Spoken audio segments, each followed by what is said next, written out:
Nadine Thibodaux had $23.07 in her checking account on the morning her daughter left for college. Not $23.07 after the car was packed. Not $23.07 after the gas stop on I-10. $23.07 before any of it. That was the gas, the last meal together at the diner on Claiborne, and the parking at LSU, all living inside the same number. Her daughter Simone, no. Her daughter's name was Petra, no. Let me start again with the right name. Nadine Thibodaux had $23.17 in her checking account on the morning her daughter left for college. Not after she filled the tank. Not after they stopped at the Waffle House on Highway 90 the way they had every year on the first day of school, since Briella was 6 years old. $23.17 before any of it. That number was doing the work of 3 people and failing at the job of 1. Briella Thibodaux was 18. She had a full academic scholarship to Louisiana State University in Baton Rouge. She had a second-hand comforter from the Goodwill on Magazine Street, a plastic bin of school supplies, and a mother who had been planning this morning for 11 years while pretending, every single one of those years, that she was not afraid of it. Nadine was 43. She worked the breakfast and lunch shift at Patout's Diner on Claiborne Avenue in New Iberia, Louisiana, 5 days a week. She had worked that shift for 9 years. Before that, she had worked the dinner shift at a different place that closed. Before that, she had worked 2 jobs at once when Briella was small and the math was even worse than it was now. She had $23.17. She did not tell Briella this. She told her the coffee was getting cold. Briella's father, a man named Curtis, had been in the apartment on St. Peter Street until Briella was 7. Then he wasn't. Not dramatically. Not with a fight that broke furniture or a door that cracked the frame. He left the way water leaves a glass you didn't realize was tipping. Slowly, then all at once, then just not there. Nadine called him to sus. He answered the first time and said he needed space. She did not call again. She told Briella he had moved to Houston for work. She said it once, clearly, in the car on the way to school, the way you say things to children when you need them to accept something without understanding it. Briella asked about him 4 more times over the next year. Each time Nadine gave the same answer, Houston. Then she stopped asking. Nadine knew the moment her daughter understood. Not because she said anything, because one afternoon Briella came home from school and started washing the dishes without being asked. She was 8 years old. She stood at the sink on her toes because she was not quite tall enough, and she washed every dish in the rack with a seriousness that no 8-year-old arrives at naturally. Careful, deliberate, the way a child moves when they have decided, without anyone telling them, that the house now has fewer hands, and theirs need to count twice. Nadine watched from the hallway. She did not interrupt. She went to the bedroom and sat on the edge of the bed and pressed her hands together in her lap. She stayed there for a few minutes. Then she got up and started dinner. Some things don't need to be said. Some things just need to be seen and then carried quietly by whoever saw them. The years between 7 and 18 move the way years move when you are doing everything alone. Not fast, not slow, just relentless.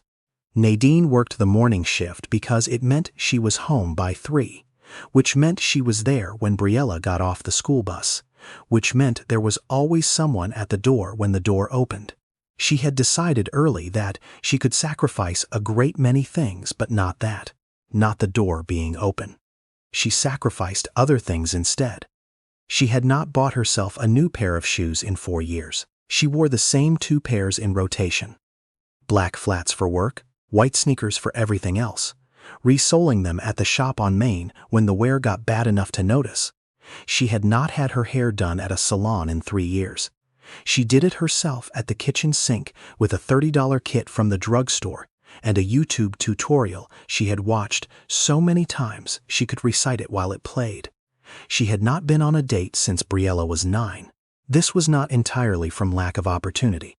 It was partly from lack of time, and partly from a quieter calculation she didn't discuss with anyone, that bringing someone new into their life would cost Briella something she hadn't been asked to pay for.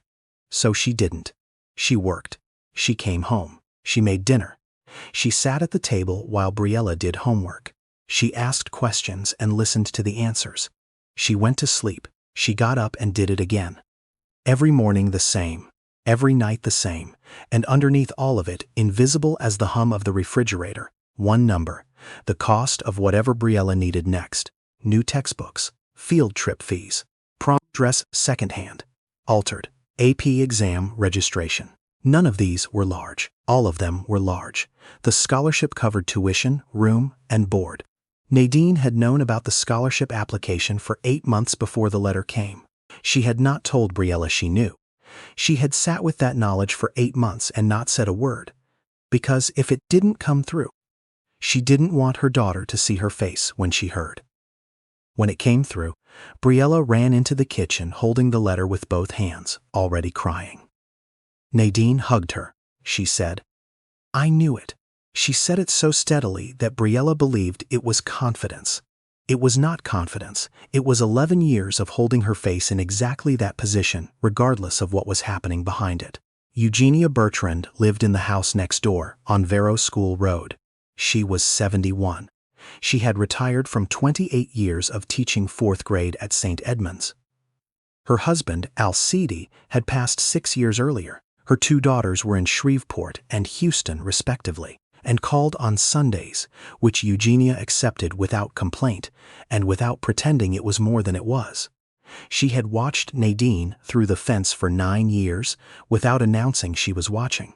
She saw the car leave at 5:15 every morning. She saw it return at 3:15 every afternoon. She saw the lights in the kitchen go on at 7:30, after Briella was in bed, when Nadine sat alone at the table with whatever needed doing. Bill envelopes, homework forms, the yellow legal pad where she kept her numbers. Eugenia had seen that legal pad lit up in the kitchen window more nights than she could count. She knew what it looked like when someone was doing math that didn't want to cooperate. She had been a teacher long enough to know 2 things: that children raised in difficulty are often more awake than children raised in ease, and that the mothers who raise them alone are almost always invisible to the systems that should see them. She started leaving things, not dramatically, not with a knock and an explanation. A bag of Creole tomatoes from her garden hung on Nadine's gatepost. A container of red beans left on the step on Mondays. Once, a $20 bill tucked inside a church bulletin slid under the door. She did not sign her name to any of it. Nadine knew it was her. She said nothing about it for 2 years. Then one evening, she knocked on Eugenia's door and said, "I know it's you. I don't know how to say thank you for that." Eugenia held the door and looked at her. She said, "You don't have to." Nadine said, "I want to." Eugenia said, "Then come in. I've got coffee." They sat at Eugenia's kitchen table for an hour. They talked about Briella, about school, about the rising cost of everything. Eugenia did not give advice. She asked questions and listened. When Nadine stood to leave, Eugenia said, "Same time next week if you want." Nadine said, "I'd like that." She came back the following week. Then the week after. Then it became a thing. Tuesday evenings. After Briella was doing homework, Nadine would knock and Eugenia would have the coffee already made, and they would sit at that table and talk about nothing of great importance and everything that was. Briella was 16 when she found the yellow legal pad. She was not looking for it. She was looking for a pen. She opened the kitchen drawer, the deep one where things accumulated that had nowhere better to be, and there it was. She pulled it out thinking it was a notepad. She flipped it open. The first page was numbers, columns, in her mother's handwriting. Rent, electric, car insurance, groceries, with a dollar amount and then a lower dollar amount beside it with a line through the first. Briella's school fees. Briella's winter coat. Briella's eye exam. Column after column, month after month. Some months had a small surplus circled at the bottom. Most didn't. Some had a negative number underlined twice. She stood at the kitchen drawer for a long time. She put the pad back. She found the pen she had been looking for. She went to the table and started her homework. She did not say anything to her mother that night. She did not say anything the next day. She did not say anything for 2 weeks. But that Saturday, without being asked, she made breakfast. Eggs, toast, the coffee exactly the way Nadine took it. Too hot, 2 sugars, a splash of milk. She set it on the table before her mother came out of the bedroom. She had looked up how to make the coffee right. She had gotten it wrong the first time, the week before, in a trial run she had conducted while Nadine was in the shower. She had made it again until it was right. Nadine came to the table. She looked at the plate. She looked at Briella. "What did you do?" Briella said, "Nothing. Sit down." She did not mention the legal pad. Nadine did not know she had seen it. Neither of them acknowledged what was happening. They just ate breakfast. But something had shifted, and they both felt it, the way you feel a change in pressure before the weather arrives. The 3rd year of high school was when things got harder, not catastrophically. In the way that things get harder when the margin is already thin and one additional thing arrives. Nadine's car needed a new alternator. The mechanic on Center Street said $290. No alternator meant no car meant no way to get to the diner before the buses ran at 6, which meant losing the opening shift, which meant losing an hour of tips every morning for however long it took to fix. She paid the $290. That month the electric bill went to the 3rd notice before she could address it. She moved money she didn't have between accounts the way she had moved it before and would move it again and did not discuss it with anyone. Briella's English teacher, a woman named Mrs. Folse, assigned a personal essay in November. Write about a person who changed the way you see the world. Briella wrote about her mother, not with grand language, not with sentences like "she is my hero" or "the strongest woman I know," though she was and she was. She wrote specific things. She wrote that her mother got up at 4:45 every morning and did not complain about it in front of anyone. She wrote that she once saw her mother's hands shaking at the kitchen table and watched her put them flat on the surface and close her eyes for 10 seconds, and then open them and keep going. She wrote that her mother had a yellow legal pad in the kitchen drawer and that the numbers in it told a story her mother had never told out loud and probably didn't know Briella had read. Mrs. Folse read the essay on a Tuesday evening at her kitchen table. She read it twice. She did not write a grade on it immediately. She sat with it for a while. The next day, she found Briella before homeroom. She said, "I want to tell you something about this essay." Briella said, "Is it okay?" Mrs. Folse said, "It's the best essay I've read in 14 years of teaching. I don't say that to every student." She paused.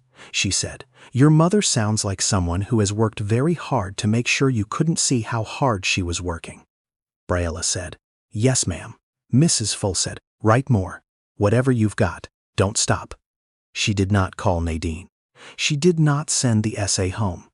She kept a copy of it in her desk until the end of the school year, and when she cleaned out her desk in June, she moved it to her bag and took it home and put it in the folder where she kept things that mattered. Nadine never knew about the essay. She went to work that Tuesday the same way she went every Tuesday. She came home at 3. She made dinner. She asked Briella about school. Briella said it was fine. Everything was normal. Everything was exactly the way it always was. But Briella had written what she had seen, which meant someone outside their house now knew what it had cost, and sometimes that is its own kind of release. The summer before senior year, Nadine picked up extra hours. Not shifts. The diner didn't have extra shifts available. She started making pralines. Her grandmother had made them. Her mother had made them. She knew the recipe the way she knew her own handwriting, without having to look at it. She made them at night, after Briella was asleep, at the kitchen table with the good pot and the candy thermometer that had been her mother's. She sold them at the farmer's market on Saturdays through a woman she knew named Telisa, who had a booth there, and let Nadine share space for $20 a week. The pralines sold. Not fast at first. Then consistently. She made a batch Tuesday night and another Friday night and sold most of them by 10 on Saturday morning. By April, she had saved $340. She had a number in her head, $380. That was a laptop. Not the best laptop, the kind students could actually use for 4 years of college. She had looked it up in February on her phone during her break. She had checked the student discount. She had done the math 6 different ways, the way she did all math, until she found the version that worked.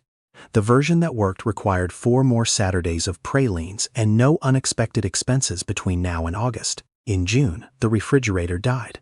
The compressor, according to the repairman who charged $85 just to tell her. New compressor, $310. New refrigerator from the Habitat Restore, $175. She bought the refrigerator. The number in her head did not change. The timeline did. She made pralines 3 nights a week instead of 2. She did not tell Briella why. Talisa noticed. She was 54, had run her booth for 11 years, sold jam and hot sauce and pepper jelly. She was the kind of woman who noticed things and waited until the right moment to mention them. One Saturday in July, she said, "You're working too hard." Nadine said, "I'm fine." Talisa said, "I know you're fine. I said you're working too hard. Those are different things." Nadine looked at her. She said, "Briella leaves in 6 weeks." Talisa said, "For school?" Nadine said, "LSU, full ride." Talisa was quiet for a moment. She said, "Lord." She shook her head slowly, the way people shake their heads at something that actually moves them. She said, "What do you need?" Nadine said, "Nothing." Talisa said, "Nadine." Nadine said, "I'm serious. We're fine." Talisa looked at her with the patience of someone who has been selling things at a market for 11 years and knows the difference between someone who means no and someone who needs to say it before they can mean yes. She didn't push. She nodded. They went back to the Saturday crowd. The following Thursday, Nadine opened her car trunk to put the cooler in and found a box. White box, no label. She lifted the lid. Inside was a laptop. Used but clean, the kind with a solid-state drive and a new battery. Talisa's nephew, it turned out, refurbished them for a side income. Inside the lid of the box was a handwritten note that said, "For Briella, from the Market family." No name signed. Several names listed below. Nadine stood in the driveway holding the lid of the box. She stood there for a long time. Then she picked up the box, carried it inside, and set it on the counter. She sat down at the kitchen table. She put her hands flat on the surface the way she did when she needed to stop moving and let something land. She let it land. Then she stood up, picked up her phone, and called Talisa. She said, "I don't know what to say." Talisa said, "Then don't say it. Just let her take it to school." Nadine said, "You didn't have to." Talisa said, "No. But that's the point, isn't it?" The morning Briella left was a Saturday, August. The kind of heat that arrived at 7 and stayed until the sun went down and sometimes past it. They loaded the car the night before. The second-hand comforter. The plastic storage bins. The small fan Nadine had bought from Walgreens. The laptop in its box. A cooler with drinks and the leftover pralines Nadine had made Thursday night. Half for the road and half because she needed something to do with her hands. Nadine got up at 5:15, same as always. She made coffee. She sat at the kitchen table in the quiet and looked at the legal pad, which was still in the drawer, and thought about all the years of numbers in it and what they had been working toward. And this was what they had been working toward. This morning. This car. This scholarship. This daughter leaving. She did not cry.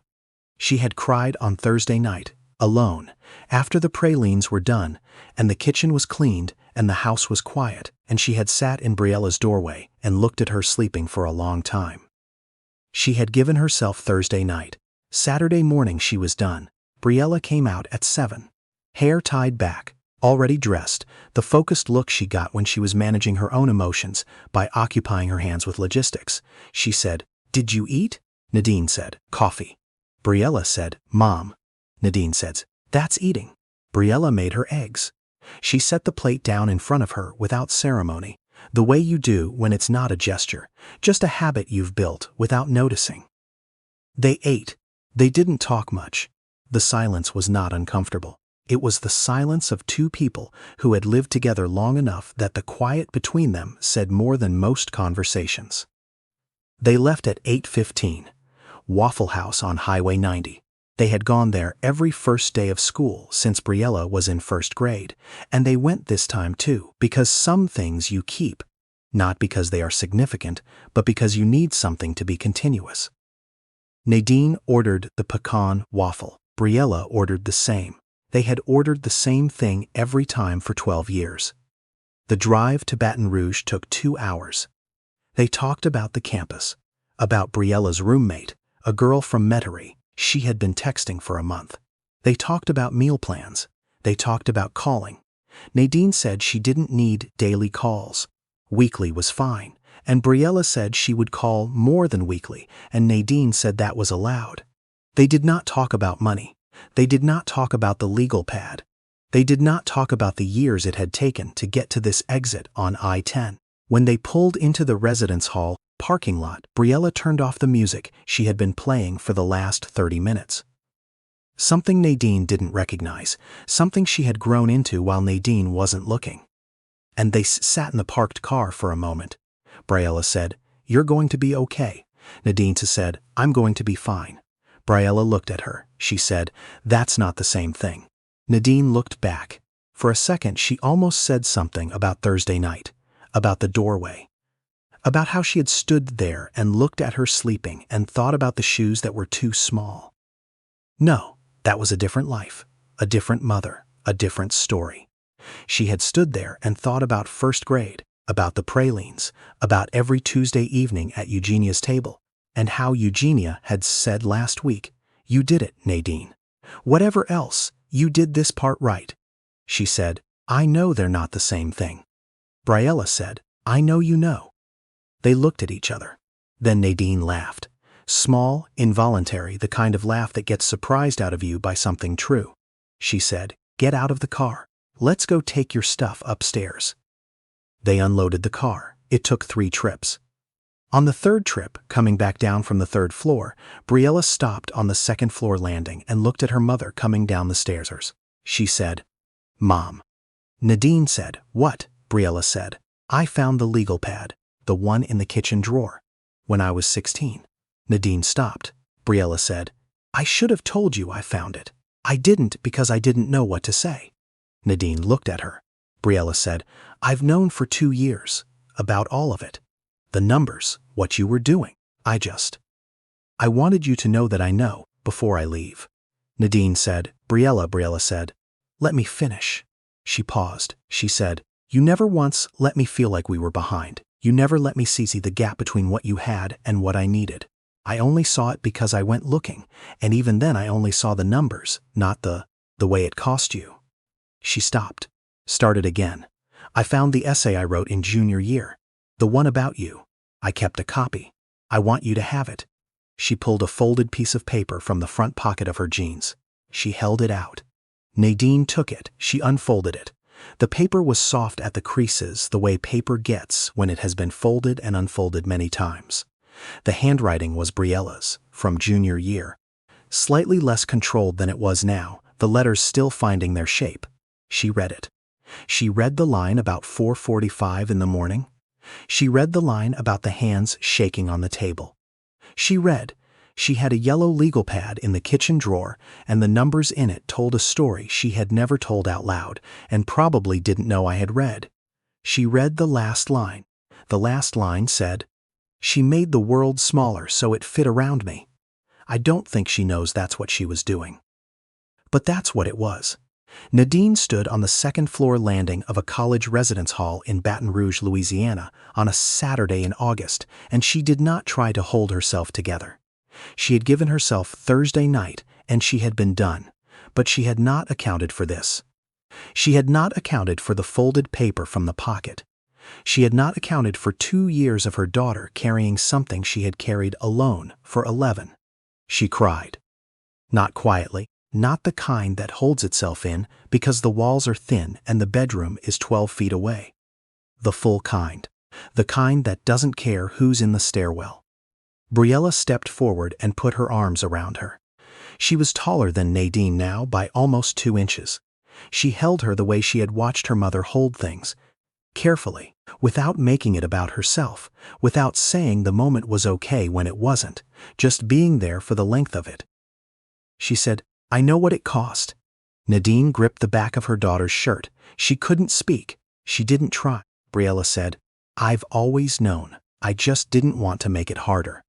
The stairwell was quiet except for the sound of them. Below, the lobby. Above, the 3rd floor already filling with voices. Other fams, other first days.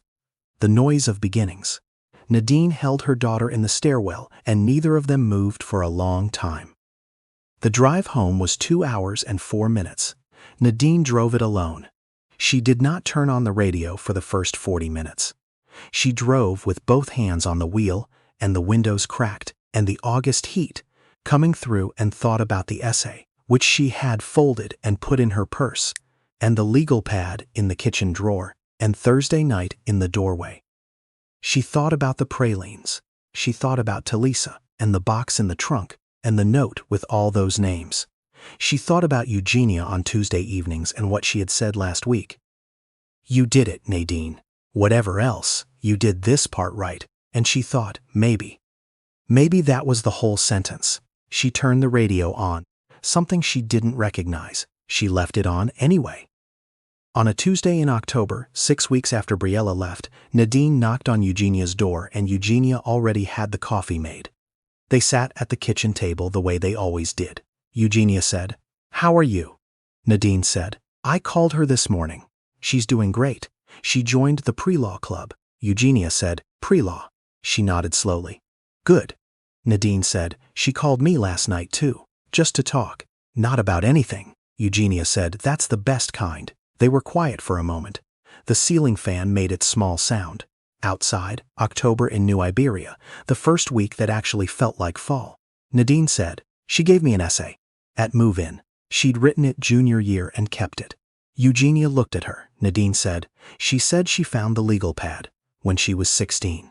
A pause. She knew the whole time. Eugenia was quiet. She set her cup down. She said, "Of course she did." Nadine looked at her. Eugenia said, "I've watched that girl for 9 years. She is you, Nadine. She saw everything you saw when you were trying to hide it. That's not a failure. That's just what happens when you raise someone close enough to the truth." Nadine looked at the table. She said, "I wanted to protect her from it." Eugenia said, "You did. You protected her from the weight of it. You couldn't protect her from the sight of it. That's different." She paused. "Seeing a parent work hard is not a wound. It's an inheritance." The kitchen was quiet. The coffee was going cold. After a while, Nadine said, "She wrote that I made the world smaller so it fit around her." Eugenia said nothing. Nadine said, "I didn't know I was doing that." Eugenia said, "I know." They sat. The ceiling fan. The October light. The smell of the coffee going cold. Then Eugenia said, "Same time next week." Nadine said, "Same time next week." Talisa called on a Friday evening in November. Nadine picked up, expecting something about the Saturday booth. Instead, Talisa said, "I want to offer you something, and I want you to hear me out before you say no." Nadine said, "I'm listening." Talisa said, "My cousin runs a bakery in Lafayette. She's looking for someone to do a regular praline order. Corporate gifting, Christmas season. She asked me who made the best pralines I'd ever sold. I told her." A pause. "It would be Fridays. You'd make the batch Thursday night like you always do, deliver them Friday morning before your shift. She'd pay you by the tin." Nadine was quiet. Talisa said, "Nadine." Nadine said, "How much per tin?" Talisa told her. Nadine did the math in her head. She did it the way she always did, in the exact sequence, without letting her face change, until the number landed. The number landed somewhere she had not expected it to land. She said, "Tell her yes." Talisa said, "Good. And Nadine?" Nadine said, "I know, thank you." Talisa said, "That's all I wanted." Nadine Thibodaux did not become wealthy. She did not quit the diner. The kitchen drawer still had a legal pad in it, and the numbers in it were still a tight conversation. But they were a different kind of tight. The kind where the margin was thin but visible, where the gap between what she had and what she needed had shrunk to something she could see across. Briella called on Sundays and sometimes on Tuesdays and once on a Wednesday night, just because. She was doing well. She was doing better than well. She said the pre-law club had a professor who reminded her of Eugenia, which meant she told him things she wouldn't normally tell professors. In December, Nadine bought herself a new pair of shoes. Black flats, from the shoe store on Main. Not expensive. Not the kind that would last 4 years. The kind that fit right now, in the present, at the exact size her feet actually were. She paid for them and put the box under her arm and walked to her car. She sat in the car for a moment. She took the essay out of her purse. She kept it in there now, had kept it there since August. The paper was soft at the creases. She unfolded it. She read the last line. She made the world smaller so it fit around me. I don't think she knows that's what she was doing, but that's what it was. She folded it back. She put it in her purse. She started the car. She had a praline order to finish by Thursday. She had a Sunday call to look forward to. She had a kitchen drawer with a legal pad in it that, for the first time in 11 years, she was not afraid to open. She drove home. She turned on the radio. She left the windows down. The essay was in her purse. The shoes were in the box on the passenger seat. The October air, no, December, early December in South Louisiana, still warm enough to keep the windows cracked, came through and moved around her, and she let it. If this story reminded you of someone who carried something heavy and never let you see the weight of it, tell them you noticed. You don't need 11 years and a stairwell. You just need the words, subscribe. New stories every week. We'll see you in the next one.